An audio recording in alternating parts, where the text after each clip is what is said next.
আমার মায়ার নবীকে দুনিয়ার জমিনের মধ্যে শুধুমাত্র আমাদের জন্য পাঠায় নাই, কুল কায়নাতের জন্য পাঠাইছে। বলুন না সুবহানাল্লাহ। আমরা যেমনি মানুষ একটা জীব, আশরাফুল মাখলুকাত, আল্লাহ তাআলা আমাদেরকে বানাইছে, পশু পাখি গাছপালা তরলতা যা কিছু আছে সকলকেও তো আমার মাওলা বানাইছে। আমরা যেমন আমাদের জন্য নবী রহমত, ওদের জন্য আমার মায়ার নবীজির রহমত। বলুন না সুবহানাল্লাহ।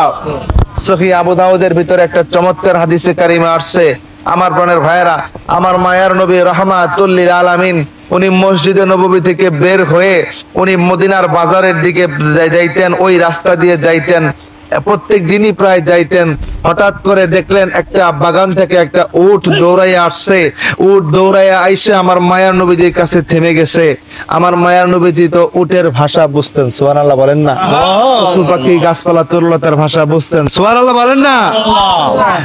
এই উট যখন আমার মায়ার নবীজির কাছে আসলেন, আমার মায়ার নবীজি ডেকে বললেন, ওগো উট, তুমি কেন আমার কাছে দৌড়াই আসছো?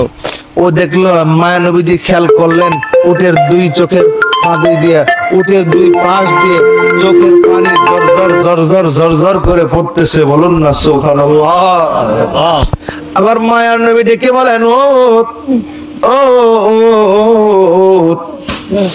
কোনদিন তো তুমি এর আগে আসছো, আমি দেখি তুমি বাগানের ভিতর থেকে ছুটে ছুটে আসো, এর আগেও তো তুমি আমার কাছে আসছো, কোনদিন তো কান্না করো না, আজকে কেন তুমি কান্না করো? উট চোখের পানি ছেড়ে দেয়া বলে, ইয়া রাসূলুল্লাহ, ইয়া হাবিবাল্লাহ, নবী গো, ওগো মায়ার নবী, আমি আপনার কাছে একটা নালিশ জানাইতে আসছি। কি নালিশ তুমি জানাইতে আসছো? ইয়া রাসূলুল্লাহ, নবী গো, ও গো মায়ার নবী, আমি এই বাড়িতে জন্মগ্রহণ করেছি, এই বাড়িতে মালিকের বাড়িতে আমি বড় হয়েছি, আমি ছোট্ট থেকে মালিকের মালামাল আমি বয়ে বেরিয়েছি, মালিককে পিঠে কাঁধে তুলে আমি ব্যবসা বাণিজ্য করেছি, দেশে বিদেশে মালিককে নিয়ে আমি ঘুরেছি ফিরেছি। আজকে যখন আমি বয়সের ভারে বৃদ্ধ হয়ে গেছি, বয়সের ভারে আমি নুয়ে গেছি, আমার মালিক আমাকে রাখতে চায় না। আবার মালিক ছেলের বউভাতের ওয়ালিমা করার জন্য আমাকে জবেহ করার নিয়ত করছে গো ইয়া রাসূলুল্লাহ। আমার জবাই হয়ে যাব, আমি আশরাফুল মাখলুকাতের খাবার হয়ে যাব, আমার কোনো আপত্তি নাই।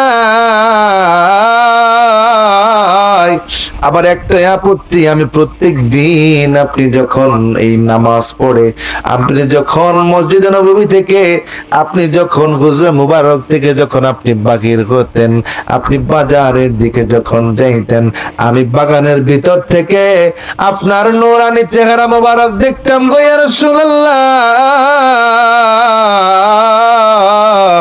আপনার নূরানি চেহারা মুবারক আমি তাকায় তাকায় দেখতাম, আমার মনে বড় আফসোস, যদি জবে হয়ে যায়, দুনিয়ার জিন্দেগি শেষ হয়ে যায়, আমি আপনি নবীর নূরানি চেহারা আর দেখতে পাবো না। আল্লাহু আকবার। বনের যত পশু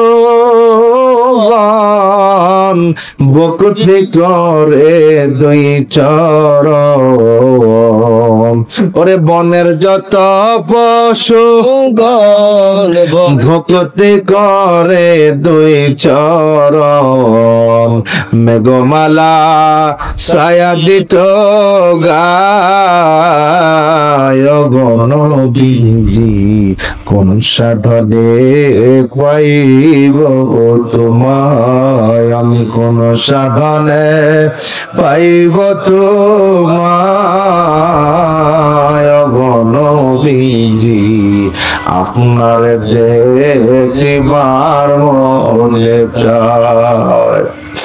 আমার প্রাণের মায়েরা, নবীর আশিক, ও নবীর আশিক যারা হয়, আবার মায়ার নবীজিকে একটা নজর দেখার জন্য তারা পাগল হয়ে থাকে। আল্লাহু আকবার বলেন না।